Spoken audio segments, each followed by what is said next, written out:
Olá, pessoal! Hoje o nosso mapa mental será sobre o sistema imunológico. O sistema imunológico, também chamado de sistema imune, é o sistema de defesa do nosso corpo, que tem como finalidade nos proteger de diferentes agentes, como vírus, bactérias e vários outros patógenos que tentam invadir nosso organismo. Ele é um sistema complexo que envolve diferentes células, tecidos e órgãos que trabalham em conjunto como uma grande barreira de proteção. O processo de defesa do corpo através do sistema imunológico é chamado de resposta imune ou imunidade. Existem dois tipos de imunidades: a inata, também chamada de natural ou não específica, e a adquirida, chamada de adaptativa ou específica. A imunidade inata é a nossa primeira linha de defesa. É aquela que o organismo possui desde o seu nascimento e é constituída por barreiras físicas, fisiológicas e celulares. As barreiras físicas, que são a pele, pelos e muco, são responsáveis por impedir ou retardar a entrada de corpos estranhos no organismo. As barreiras fisiológicas, como por exemplo a acidez do estômago e a temperatura do corpo, impedem que micro-organismos invasores se desenvolvam no corpo, eliminando-os. As barreiras celulares são formadas pelas células como os neutrófilos, macrófagos e linfócitos, que são responsáveis por englobar e destruir o patógeno.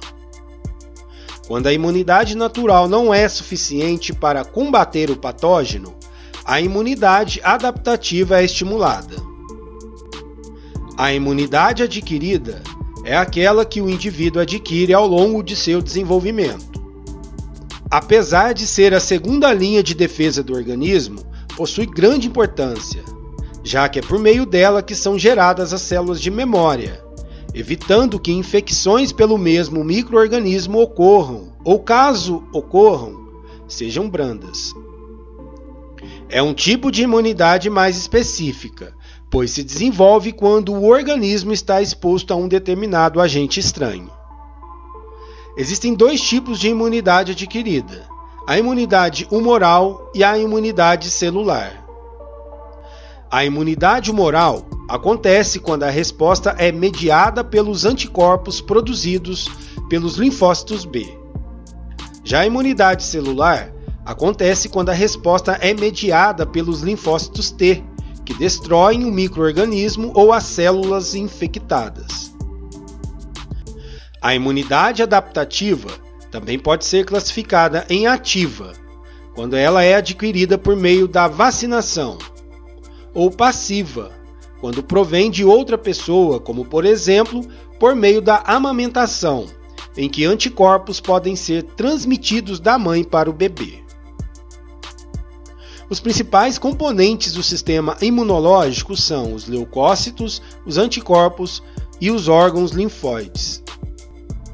Os leucócitos, ou glóbulos brancos, são células produzidas pela medula óssea e linfonodos. Eles têm como função produzir anticorpos e destruir os patógenos. Cada leucócito age de maneira específica no nosso organismo. Os neutrófilos realizam a fagocitose de partículas estranhas. Os eosinófilos são células relacionadas com processos alérgicos e infecções parasitárias. Os basófilos também atuam em processos alérgicos e liberam um anticoagulante chamado heparina. Os monócitos também realizam a fagocitose através dos macrófagos. Os linfócitos são importantes leucócitos responsáveis pelo reconhecimento e destruição de micro-organismos infecciosos. Eles podem ser divididos em linfócitos B e linfócitos T. Os linfócitos B se diferenciam em plasmócitos e produzem os anticorpos, proteínas que também são chamadas de imunoglobulina. Já os linfócitos T podem ser classificados em CD8 e CD4. O CD8 é responsável por matar células infectadas e o CD4 ativar outras células como o linfócito B. Os anticorpos são proteínas que também são chamadas de imunoglobulinas. Sua produção é estimulada pela exposição dos linfócitos P a um determinado antígeno. Eles atuam de diferentes formas.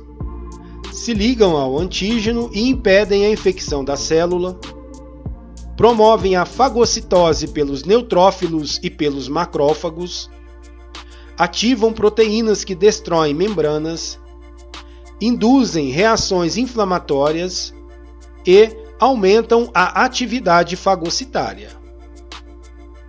Por fim, os órgãos linfóides são tecidos que apresentam grande quantidade de linfócitos em sua região de células não linfóides.